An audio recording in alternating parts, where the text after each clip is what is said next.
বাংলাদেশে একের পর এক আন্দোলন সবসময় লেগে, অন্যদিকে সড়কপথে বিমানের চোয়া নিজের কাছে অনেক ভালো অনুভূতি মনে হলো। দেন কমলাপুর থেকে গাজীপুর আসা এই ভিডিওর মধ্যে সম্পূর্ণ একদিনের কাজ তুলে ধরবো। চলেন কথা না বাড়িয়ে এই ভিডিওটি শুরু করা যাক।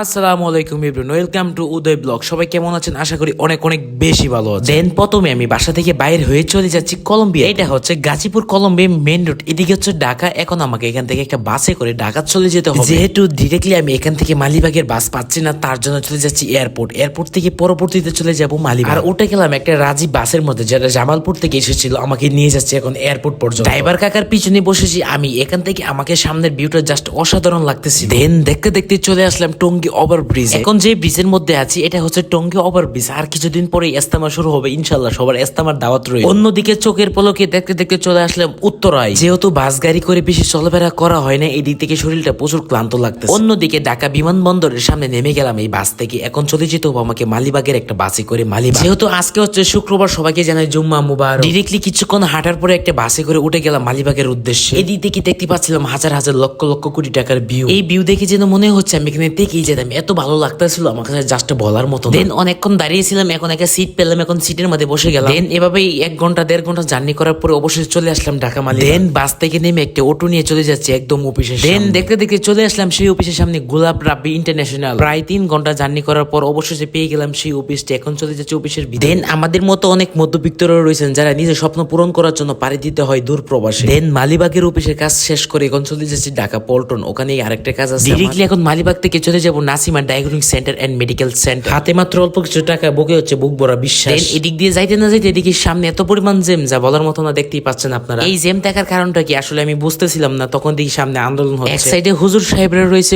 অন্যদিকে দেখি যে আমার মতো অনেক যুবক বয়সী বাইরেরা রয়েছে, দেখতেই পাচ্ছেন আপনারা। অন্যদিকে আমি বলতেছিলাম দুই দল একই জায়গায়। দেন এদিক দিয়ে আমার এই ভাইবাদারা দেখেন পুরো রাস্তায় ঘিরুই গেলে ফেলেছে, তারা যাইতেই দিবে না। দেন অনেকক্ষণ কষ্ট করার পর চলে আসলাম Nasima medical and diagnostic centre. এটা হচ্ছে 4 তলায়, তার জন্য উঠে গেলাম। এখানেই আমার অল্প কিছু কাজ আছে, কাজ শেষ করে তারপর এখান থেকে চলে যাব বাসার উদ্দেশ্যে। আলহামদুলিল্লাহ সম্পূর্ণ কাজ আপনাদের দোয়ায় ভালো করে শেষ। যেহেতু 2 পাশ দিয়ে আন্দোলন হচ্ছে, তার জন্য কোনো গাড়ি ঘোড়া পাচ্ছিলাম না, তার জন্য হেঁটেই চলে যাচ্ছে। দেন হেঁটে হেঁটে পল্টন আসার পর দেখেন আমার কি অবস্থা। আমি কি মেট্রো করে যাবো না ট্রেনে করে যাবো, আসলে কোনটা যাবো আমি বুঝতে পারতেছিলাম না। এদিকে হচ্ছে মেট্রো, এদিকে হচ্ছে ট্রেন। অনেকক্ষণ ভালো করে বুঝে পরামর্শ করে তারপর সিদ্ধান্ত নিলাম যে কমলাপুর থেকে আজকে গাজীপুর যাবো ট্রেনে করে। ঢাকা পল্টন মোড় থেকে কমলাপুর যাওয়ার জন্য একটা রিক্সা মামাকে নিয়ে সামনে একটু যাইতে দেখি বাইতুল মুকাররম জামে মসজিদ, যেটা হচ্ছে বাংলাদেশের জাতীয় মসজিদ। যেদিক দিয়ে যাচ্ছিলাম সেদিক দিয়ে যেহেতু মেট্রো রাস্তা, উপর দিয়ে মেট্রো যাইতেছে আর নিচ থেকে অনুভব করতেছি হালকা একটু সামনে যাওয়ার পরে দেখি যে Motijheel metro rail station. Motijheel metro station পার হয়ে হচ্ছে ঢাকা শাপলা চত্বর। রিক্সা মামার পিছনে বসে জাস্ট শুধু ভিউ উপভোগ করতেছিলাম আর আপনাদের জন্য ভিডিও কানেক্ট করতেছিলাম। অন্যদিকে দেখতে দেখতে চলে আসলাম কমলাপুর রেল স্টেশন, যেটা হচ্ছে বাংলাদেশের একটা প্রান্ত বললেই চলে।